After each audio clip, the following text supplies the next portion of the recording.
Today we're going to read a story that's called, the storybook is called The Girl Who Could Fix Anything. Beatrice Schilling, World War II engineer. We're going to read about her. This book is written by Mara Rockcliffe and illustrated by Daniel Duncan.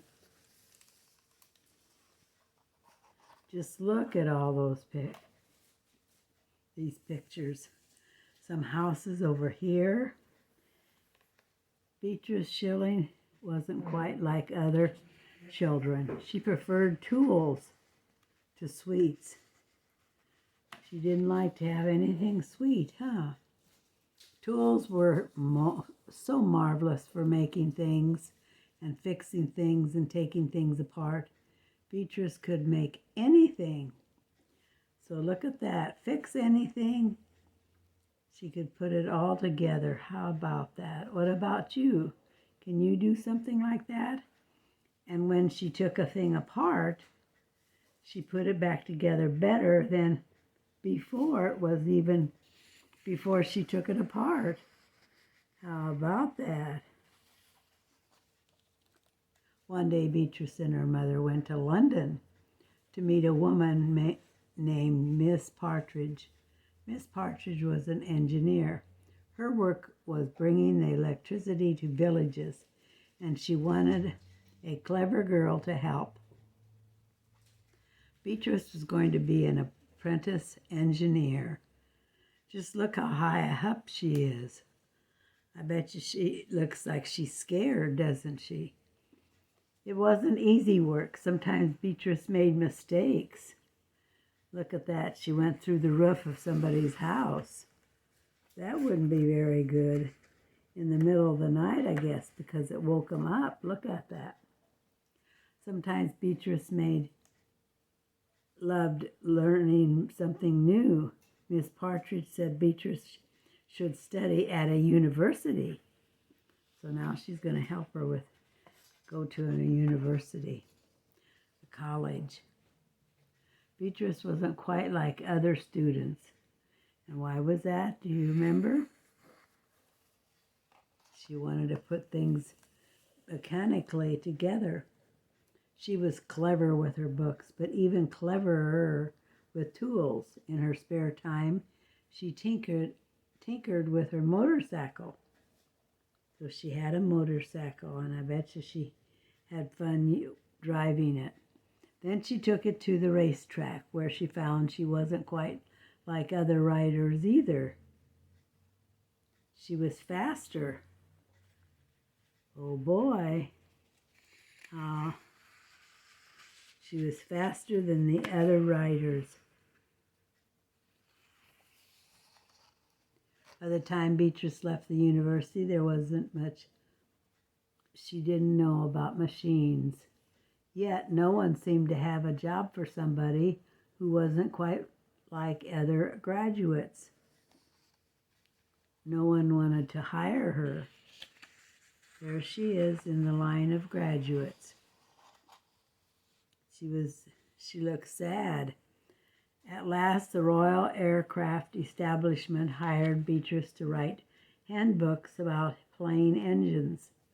For Beatrice, writing about engines was a boring job. She wanted to work on real engines, not write about them. Finally, the engine department agreed to give her a try. They weren't afraid that she wasn't a man or a woman. Beatrice still made mistakes sometimes. There she got something on fire. But she was as happy as could be because she was learning how to be an engineer. She loved her job, and she had met a man named George. George was quite like Beatrice. He was an engineer. He enjoyed working on machines. George even raced motorcycles too. He was not as fast as Beatrice, but she liked him very much. And I bet you he liked her too. Just look at him. All the things that they could put together. The men at work gave Beatrice a loving wedding gift. They gave her tools. So look at that. Isn't that great? So it didn't say that she was going to be married. It said she got married. That is interesting. The next year, Britain went to war, but now everyone at the Royal Aircraft Establishment knew that Beatrice could fix anything. She was put in charge of a small team. They dashed around the country, showing Royal Air Force pilots how to make their planes start in the coldest weather and stop their engines from icing up. So they were teaching the pilots, the Air Force pilots that would be driving or riding in a plane. But there was one problem nobody could solve. What is that problem? No one could solve it. Fighter pilots were like acrobats. They dove and spun and twisted, trying to shoot down the enemy without being shot down themselves. British fighter pilots flew Hurricanes. That's the name of the airplane. And Spitfires. Both planes had the same type of engine, and that engine had a problem. When a pilot had to dive suddenly, the plane engine often sputtered or for a few seconds simply quit. This was not helpful in the middle of a fight. The trouble seemed clear. Not enough fuel was getting to the engine. It should have been easy to fix, yet nothing seemed to work. Everything they tried just did not work. Just look at them trying to shoot down some of those airplanes. Here's put, put, put, because they were the enemy. Day after day, week after week, Beatrice and her team worked late into the night, trying to figure out how they could shoot down the airplanes. It was a big problem for the Royal Air Force. Many engineers were searching for a solution, but Beatrice wasn't quite like other engineers. She found the answer. The problem wasn't whether enough fuel got to the engine when the pilot dove. No, the real problem came an instant later when too much fuel flooded in. Too much fuel would have flooded in. That's different.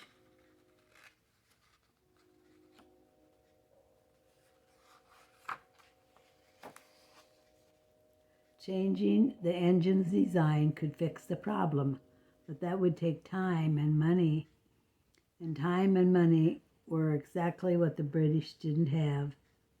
They did not have time and money to do that. Look at the fires that broke out. And look at her working. Luckily, they had Beatrice. She made a little piece of metal with a hole in it that let through just the right amount of fuel. It was easy and it was cheap. It could be on quickly at an airfield without even taking the engine out of the plane. It was going to be really easy, just a little round piece of metal. When Beatrice roared up on her motorcycle with her bag of tools, pilots knew they didn't have to worry anymore. She would be able to fix everything. Wouldn't that be something? You could be an engineer. George joined the Royal Air Force as a pilot, too. He and Beatrice missed each other terribly. Like other couples separated by the war, they wrote each other letters about what they do. When they were back together, maybe they should have a baby. Of course, George and Beatrice weren't quite like other couples. They were different. There they are. They're separated now here. Of course, George and Beatrice weren't quite like other couples because Beatrice decided she would rather have a plane instead of a baby. Look at that plane she has. She really can fly with her plane rather than having a baby. Isn't that something, huh? That's her plane. Beatrice was really a person who was in the British Army, Air Force rather, 1909 to 1990. Really did she fix everything. Growing up in Hampshire and Surrey, England, she spent her pocket money on hand tools, and she was so clever with her building kit that she won a prize in a national contest set up by Meccano magazine. She was quite a lady. Thank you so much for listening to this book. Have a great day and God bless.